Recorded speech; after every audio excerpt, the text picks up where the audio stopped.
Namanya Cynthia De Freitas. Perempuan ini mengaku mantan pendeta yang masuk Islam setelah mendengar suara azan. Channel-channel YouTube bersimbol Islam menyambutnya gembira.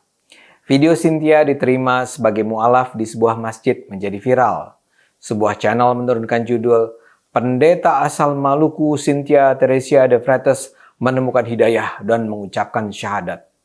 Kanal YouTube yang lain menulis, "Hidayah suara azan, pendeta cantik di Maluku jadi mu'alaf." Dalam video itu hadir Cynthia yang bercerita tentang perjalanan spiritualnya. Dia lahir pada 1995 dengan orang tua Ambon dan ayah Belanda. Saat dia lahir, ayahnya seorang polisi warga Belanda pulang ke negara asalnya. Cynthia mengikuti pendidikan Alkitab di Universitas di Bali. Setelah lulus, dia memimpin sebuah gereja di Maluku Tenggara. Kemudian dipindahkan ke Bali karena ia banyak tak sependapat dengan gereja. Pada 2020, menurutnya ia kembali ke Ambon. Dan di Ambon untuk pertama kalinya ia menyatakan mendengar suara azan berkumandang. "Hati saya hancur," kata Cynthia terisak. Ia merasa mendapat hidayah dari Allah. Dan itu berlangsung beberapa kali. Ia memohon kepada Allah untuk menolongnya. Dan Allah pun mempertemukan dia dengan banyak orang yang membawanya masuk ke dalam Islam. Kini ia mengubah nama menjadi Siti Rahma Fadillah. Benarkah cerita itu? Tidak jelas. Yang pasti cerita Cynthia sudah langsung dibantah. Beredar pengakuan dari beberapa orang yang menyatakan diri sebagai tetangga dan kenal baik Cynthia. Ada June Carmen Noya, Lisa Salakai, Tosi Patti Pelohi. Kalau berdasarkan cerita ketiga perempuan yang beredar di medsos ini, Cynthia bukanlah orang seperti yang diakuinya. Ayahnya bukan orang Belanda, dia bukan pendeta. Yang pendeta adalah mantan suaminya. Dia sendiri tidak mungkin mendapat pendidikan Alkitab di Universitas di Bali karena tidak ada universitas di Bali yang memberikan pendidikan Alkitab. Dari pernikahannya, Cynthia sudah melahirkan 2 putra. Cynthia dan suaminya sudah berpisah walau belum cerai. Dan perpisahan mereka terjadi karena antara lain kasus perselingkuhan dan penipuan arisan barang online. Terus terang, saya sendiri sih nggak tahu pasti cerita versi mana yang lebih benar. Namun kalau kita perhatikan selama ini memang sudah banyak mu'alaf yang menyebarkan cerita bohong. Sebelum ini misalnya ada mu'alaf bernama Fauzan Al-Azmi. Ia mengaku lulusan S2 Teologi Injil Vatican School di Vatikan. Dia mengaku ayahnya adalah seorang kardinal bernama Yohanes Ignatius dan ibunya adalah penyebar Injil. Tapi belakangan diketahui, dia itu bukan mu'alaf. Dari dulu pun dia sudah muslim. Nama aslinya Joko Subandi, asal Kudus. Dia bilang ibunya bernama Maria Laura, padahal ibunya bernama Surahma. Joko memang penipu berat. Dengan predikat mu'alafnya, dia menikahi belasan perempuan dari Ciamis, Batam, Riau, dan Jambi. Banyak korban yang sampai tertipu ratusan juta rupiah. Begitu pula ada Chris Bangun Samudra. Dia mengaku alumni S3 di Vatikan. Kebohongannya dengan segera teridentifikasi karena di Vatikan tidak ada universitas yang mengeluarkan gelar S3. Belakangan terbongkar, dia cuma pernah bersekolah di SMA Katolik Seminari di Kota Blitar, Jawa Timur. Bahkan tidak sampai tamat. Ada pula Stephen Indra Wibowo. Dia terkenal sekali sebagai Ketua Mu'alaf Center Indonesia, yakni semacam lembaga pusat pelayanan bagi para mu'alaf. Dia ketahuan bohong mengaku sebagai mantan romo di Katedral Jakarta. Ketahuannya pun sederhana banget.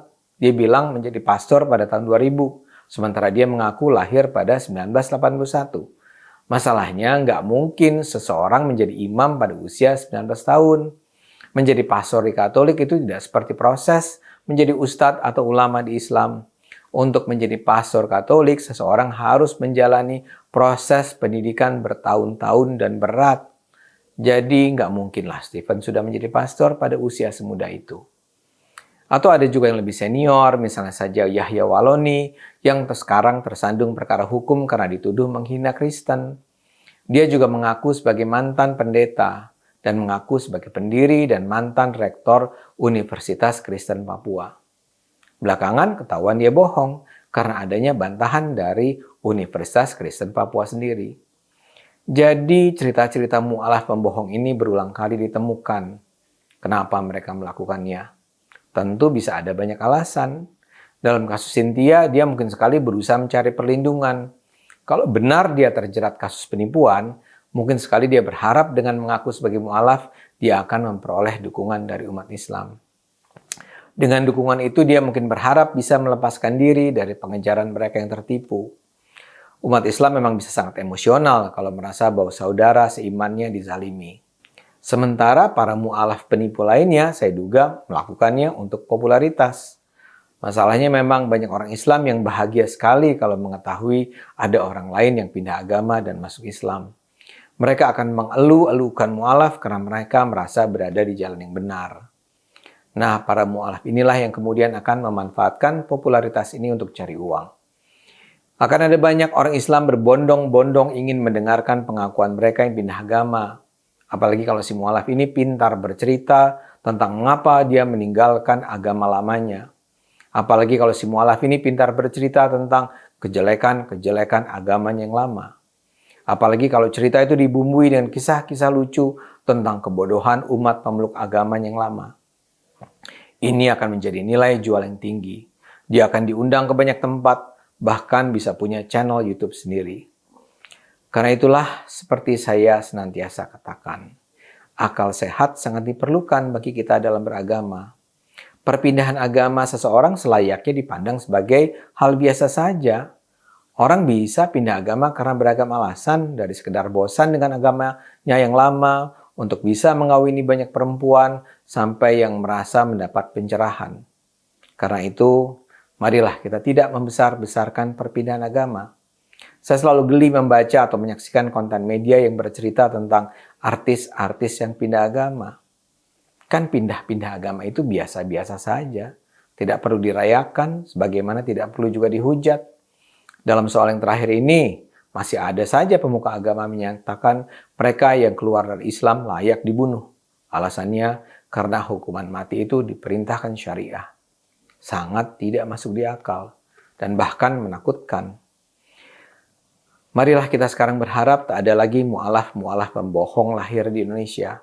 Mereka cuma merusak. Ayo gunakan akal sehat, karena hanya dengan akal sehat bangsa ini akan selamat.